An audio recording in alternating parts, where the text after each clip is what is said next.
Welcome back.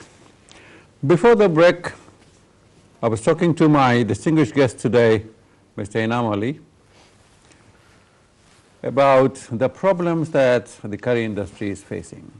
This is a huge industry, generating 4.2 billion pound sterling per annum, employing more than 100,000 persons, plus so many domino effects are there, see, that influence the other industry also. See.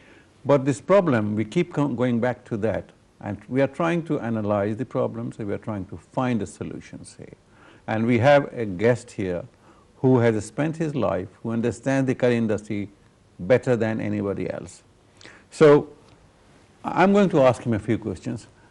Is it because we have got, you must have observed it, I as a journalist and see and go to many places, we have so many organizations of like a curry union, restaurant owners union, there's so many awards. It's a good idea, everybody should be awarded for his hard work. Is it because we have too many chiefs but no Indians? Have we got leaders but not followers? We don't have the vision to understand what we are facing today. We should have visualized it. What I have come across in what actually referring this is maybe collectivism leadership has maybe question mark. It seems to be not functioning very well. And if you look at individual leadership in our community who has doing fantastic job, whether they're doing their own bank, they're doing working within their little place to make small a difference. Yes. But he's doing the leadership within the organization, whether it's companies, whether it's for the what they call the grocery shop, or wherever they're doing the leadership within the employee as a person. On a smaller scale. At a small scale. So I come across that they are functioning very well. They're making a real difference. They're making a successful business model, working very well, which is individualism. And I think that's something maybe got to look at, whether it is our collectivism voice is not effective as much as maybe individual voice and command and respect, and perhaps to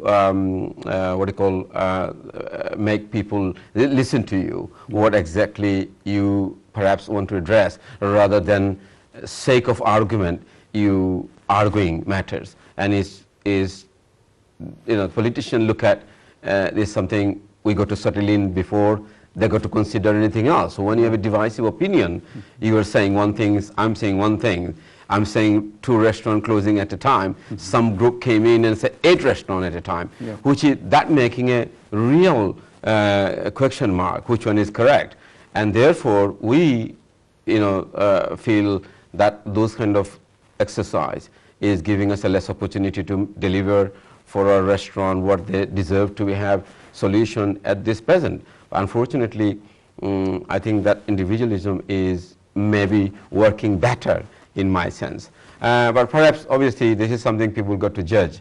And also the lot of organization which is fantastic, they're doing very well. I have a real respect and they're doing their best, but they got to be united. They got to have a common sense that if somebody make a statement, if you have a different opinion, you don't have to make a war to the mainstream media because of the different opinion. The public perception need to be built on that it is a common voice to then understand. When public read is actually relate to the politician had, which one is correct. The politician get confused, my God, I didn't see that. Why is 8 restaurant closing? I'm saying 2 restaurant closing, which one is correct? So we should present a very homogeneous, compact opinion, view of our own community, our own industry. See, we should be united, as you said. That's the catchword.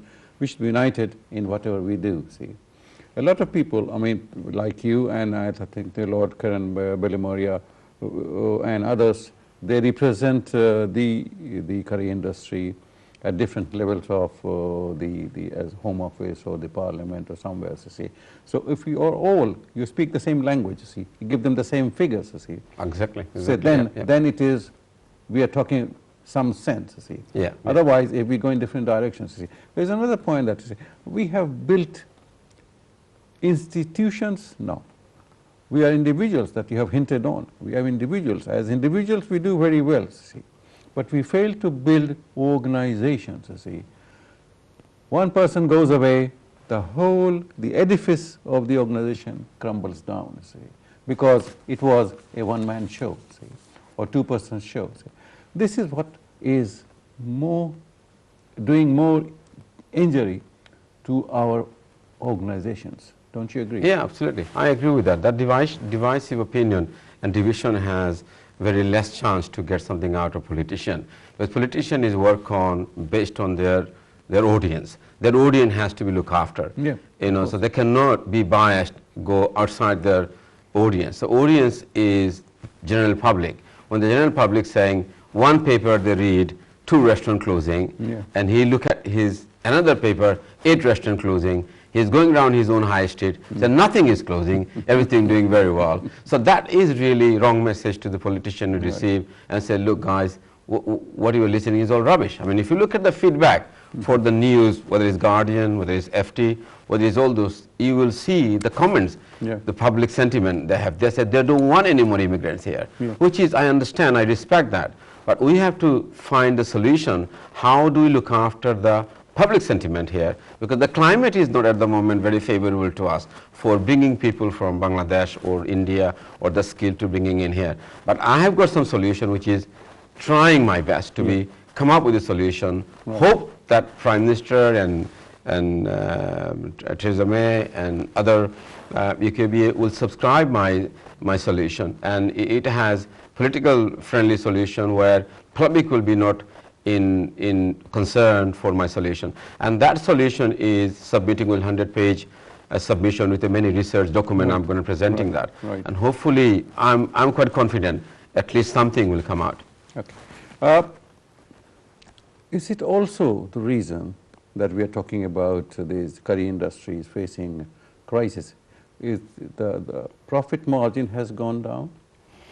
Well, I think the I read somewhere that used to be 20%, now it is 10%. Yeah, increasing their suppliers, the product they buy. Yeah, because the prices of everything has gone up. Has increased, dramatically increased for the last 2-3 years. At the same time, how this increased the prices? Yeah. It is for the labor. Is the labor price has gone up. It used to be manufacturer, employee people for minimum wages, but they can't do it now because of labor is demand, same as restaurateur, same as many businesses. So everything is going up. And humble question to you, that our restaurateur is, you've probably seen, no one increasing their price because they think I will lose my customer. Right. So they are actually giving their margin way to their customer to keep the business going, which is, you know, fair enough to, you know, their fear perhaps, to make sure they don't losing our customer, continue, you know, putting the same price and selling the same price, but they are losing their profit margin out of this. So it is very sad, and I think they have to cut corners somewhere. And this only key answer of your question is you got to find a remedy of labor market to be sorted out, this skill shortage within the restaurant. Of course, there's a digital force is already, all the restaurants are taking assistance of you know, many solutions they're using for helping the employer facility, booking facility, you know, reservation facility by digitally. There is a taking the order system, which is for a remote control order system, which is cutting the corner for to less people to enable to serve more people, if you know what I mean. So are you thinking of a robot chef? Well, that's something maybe cannot be done, but waiter definitely can be done, because a lot of restaurants already started is doing different kind of concept where waiterless restaurant I've seen, and there's working there. Even the buffet restaurant is most of the waiterless restaurant. So we have got to change the perception. Yeah, but obviously attitude. Attitude and educate people, and also give them a good food and quality food.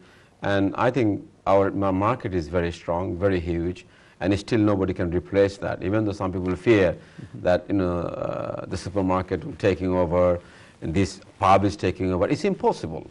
And the food. I read somewhere that this very famous pub, Wetherspoon. Yeah, Wetherspoon. They are the highest marketeers of curry. Well, this is the opportunist. Obviously, when industry is going down under, perhaps, and then every fat cow trying to take advantage, say, well, we will do this, nothing has happened. I've seen some of the big market shareholder, which is, I said to somebody, I said, look, the industry is going down under.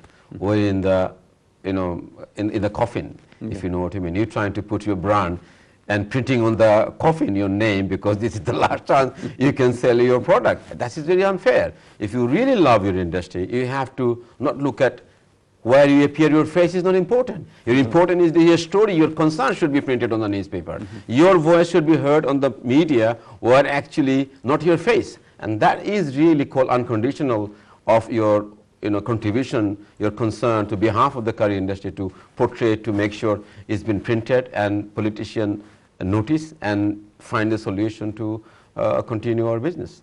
Is there something to learn from those pubs that are selling curries? Because I understand that they employ a few staff and they are doing a wonderful job. Of course, curries, we go to five-star hotel. I was in Grosvenor House the other day and I seen they're selling curry, which is impossible. I remember the first time ever in the Grosvenor House served curry, we did it. Yeah. We are the Guild of Bangladeshi Restaurateurs, 18 of us. We are the first maybe history of the Grosvenor House. We took curry, biryani for the various restaurants. All of my friends, they went and we were actually launching one of the event in the Grosvenor House, and we went there, and it was never heard of it curry. Curry was for them as a smell, and today what we delivered, smell to fragrance, and we feel very proud that conversion to smell to fragrance we delivered, and still feel very strong in the market. People love our curry, and still they feel they want to go to their local curry house to enjoy their curry. Even the hotel, when they go to it's not same. Right. Even people go to outside the country and say, oh, I went there, I went to India, but it's not same. Because of the way we do our curry is totally different. So perhaps, we have the product, but we don't have the labor, we don't have the team, we don't have the people to serve people, and that is the difficult time ahead of us, and it's very challenging. And I think we have to rely on to the situation we have to tackle and come up with a solution. And the business model has to be changed. We used to have an environment within the Indian restaurant. You go there, and it is such a culture of Indian restaurant. People very friendly, very warm. Very friendly, very warm. Everybody treat everyone like an uncle, like a brother, like everyone is a respect, and it's a kind of institution, if I may say that. Well, you go there, you learn good English. Same time, if you got a problem with English, you can learn Bengali too. So there's an institution provides so many things. It's also a cultural experience. Cultural experience, and now is actually going away, because you see, we employing people from various part of the world.